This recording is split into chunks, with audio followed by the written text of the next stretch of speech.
Now, action potentials.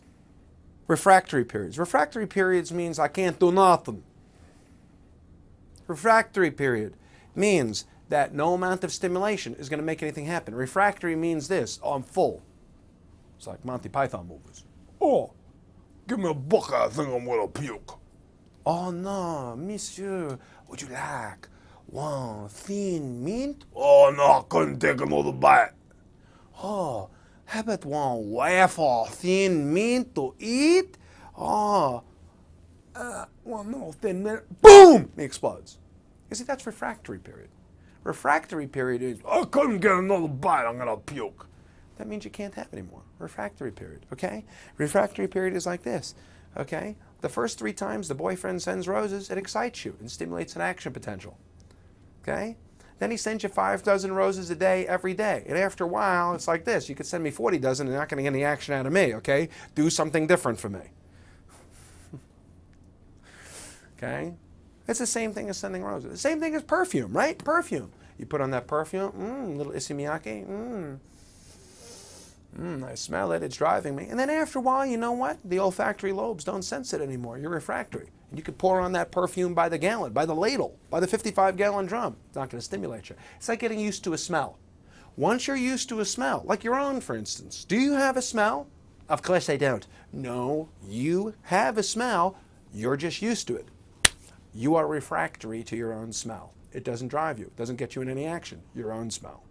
Because you're used to it. So that's the concept of refractory period. It means no stimulation can make it happen. Absolute refractory period. I wish that they had said this part to me in medical school. You see, the absolute refractory period, let's look at the technical definition.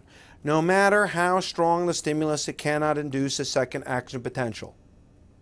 It means nothing that happens, you're not going to get any action no matter what happens, okay? It's like being, you see, I used to think it was like being post-coital. But that's not what actually refractory period is. So that was the mistake. Like that it's been done, it's had its action potential, the channels are open, it's releasing, and then you're over and you're sitting there resting. That's not absolute refractory period. That's relative refractory period. Absolute refractory period is different. Absolute refractory period is your intracoital. So the thing is that that's absolute refractory period. Absolute refractory period does not mean the action potential is over and done and it's sitting around resting. Absolute refractory period is not the school year is over. Hey Dad, it's vacation. I want to hang out and play this and play that, you know, and I want to do absolute refractory period is not, hey, school is over, give me a break, I want to rest, I want to sleep. That's not absolute refractory period. Absolute refractory period is, hey, Austin, you should like go to school. Absolute refractory is this. He goes, Dad, I'm in school. No, but I want you to go to class. No, Dad, I'm actually in a class right now. I can't go to class if I'm in one. So no amount of classes you bring by or teachers or books is going to get me to be stimulated because I'm in a classroom right now. You notice? You know what I mean? You know what I mean? Boring person in the front of the room, books, classes. You know what I mean? Other kids with bad attitudes. You know what I mean? Don't you notice them? That's absolute refractory period. Absolute refractory period does not mean you did something, it's done, it's over, and you're resting. Absolute refractory period means that the thing is occurring at that moment. Absolute refractory period means you are depolarizing now. That's why it's absolutely refractory, because you're depolarizing. How can another stimulus make you depolarize when you're depolarizing? Okay. Due to voltage and activation of sodium channels, refractory period means that the membrane potential, which is at about -70 inside, you're depolarizing up into your +50, +70, and you're up here already depolarized. You're living up there in depolarization land, and no other stimulus can make you depolarize and get up there because you're already there. Sending me mountain climbing brochures when I'm at the top of Mount Everest is not going to help me. It's like, brother, I'm at the top of Mount Everest. I'm refractory to any climbing brochures. I'm already there. Okay? That's it. So the thing is, relative refractory period is when you come back down and you're in the process of repolarizing. And the relative refractory period is when you've come back down below your membrane potential, you're hyperpolarized, and you're in the process of sort of getting back to normal. It's like you're, fixing the tie, buttoning it in, trying to get your bra on the right way, don't put it on backwards. You're done, and you're not quite back to your normal self. And an extra stimulus that you weren't expecting might evoke a response. Okay? But it is after you're already done with your action and you're coming back to your normal and getting all set to go back to the office.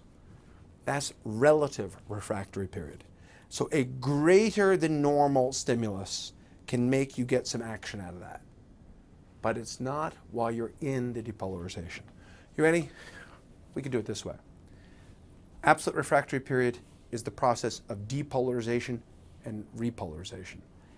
Relative refractory period is when you're hyperpolarized, you're not back to normal, but you're already back down into where the inside of the cell is negative, and an extra big bang could get you to depolarize. The reason that these are very important periods is that if you deliver electrical shocks for a person who has a cardiac arrhythmia, and you deliver the electrical shock at the wrong time, like in the relative refractory period, you can make it worse. There are things worse than AFib, like VTAC. There are things worse than VTAC, like VFib. And there are things worse than VFib, like asystole. I used to be worried about how I couldn't dance until I saw a guy who had no legs, right? You know what I mean? There are worse things than AFib. No rhythm, flatline. Absolute refractory period, you've depolarized. Relative refractory period, you're in the process of repolarization, and a greater than normal stimulus can get you in action. Now, if we look at this next slide, we'll see relative and absolute refractory period, just done in a graphical way. And let's say the same thing in a graphical way to have it brought up. Now, the interior of the cell is normally negative at -70. Now, depolarization means that the cell from negative on the inside becomes positive on the inside. Okay. Polarized means negative in, positive out. Depolarized means the opposite. What is the major thing that results in the depolarization of cells? What makes this become positive on the inside? Is it a negative thing leaving? Is it chloride loss, chloride gain, calcium loss, potassium loss, sodium loss from inside the cell, sodium going into the cell? And that's how the questions can be phrased.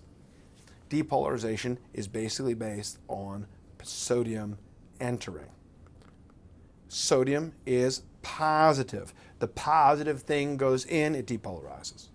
Fine. Now, this point here where it stops depolarizing is when the sodium channels close. And when the sodium channels close, you stop depolarizing. When the sodium channels close, you stop depolarizing. When the sodium channels close, you stop depolarizing. The other thing is the repolarization.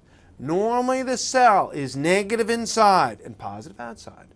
Depolarization is the opposite. The interior becomes positive. Now, what makes the cell repolarize? Repolarize means go back to its normal. Is potassium leaves. Potassium leaves the cell. Potassium leaves the cell means that the positive thing leaves the interior of the cell, will become negative again. Now, the relative refractory period is this thing down here where it's called hyperpolarization.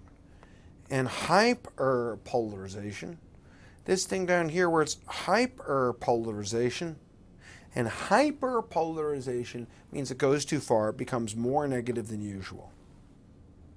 The hyperpolarization is predominantly caused by, and again, the same choices. Sodium entering, sodium leaving. Chloride entering, chloride leaving. Calcium entering, calcium leaving. Hyperpolarization is because the potassium continues to leave. Let's go back to the previous slide. If we look at this previous slide, we'll see the conductance of potassium is a late thing. The conductance of sodium happens first. The conductance of potassium happens later. And remember, conductance of sodium goes into the cell. Conductance of potassium goes out the cell. So what happens is that the conductance of potassium happens later, and that is why in hyperpolarization, the conductance of potassium leaving the cell, the positive thing leaving the cell makes the interior of the cell more negative. The positive thing leaving makes the interior more negative than usual. Next slide. Action potential. Okay, cool. Action potential. Now the main thing is that when something is propagating along is that a thin fiber has more or less ability to conduct than a thick fiber. Well, I don't know, it's like common sense, right? I mean, it's like saying, does a thin pipe have more or less ability to conduct water than a thick pipe? Does a wide pipe have more conductance than a narrow pipe? Well, a wide pipe has more conductance. That's kind of like saying, well, you know, is this electrical wire here on my microphone, does that conduct more than, high tension power lines coming from your power station? Well, the point is, the wider the cable, the more it can conduct. The wider the cable, the more it can conduct. Now, myelination is insulation. It's basically saying, does something that is insulated have the ability to conduct more, the ability to conduct less? If you're insulated, you can conduct more. It is like common sense stuff that we change the words around. Myelin is insulation. If it's insulated, you lose less energy. That's why we have insulation. You see, the concept of understanding conductance and resistance, man, opposites. Well, we want the wire, the nerve, to have high conductance, which is the low resistance, and we want the insulation that's protecting it to have low conductance, because we don't want to lose the energy. So the more myelinated you are, is it more conductance or less conductance? More conductance, because it's insulation. Next, the size of the action potential. Well, a big stimulus will conduct much better and faster than a teeny stimulus. Well, it's like stimulus packages, you know what I mean? So a 50-cent stimulus package fix the economy, more or less. Well, let's not get into that one. But the whole point is that a little stimulus has less of an effect than a big stimulus. Whether you agree with the effect or not, the size of the stimulus package changes the effect on the tissues. Now, you ready? 37-year-old woman presents with optic neuritis, blurry vision, and that optic neuritis resolves. The following year, she presents with motor weakness of her legs, which resolves, and then sensory weakness of her arms, which resolves. What is the mechanism? How does this happen? What is the mechanism of her problem? Which of the following is the cause, mechanism? Now, if this was a step 2 USMLE question, they'd say, can you recognize the diagnosis? Young female with multiple neurological problems over time and space, most commonly optic neuritis. And they'd ask you to recognize, and you say multiple sclerosis. The step 1 question is, what is the mechanism of this disease? So you have to recognize the diagnosis as multiple sclerosis and recognize the mechanism of the diagnosis, 2-step. To recognize the diagnosis and the mechanism.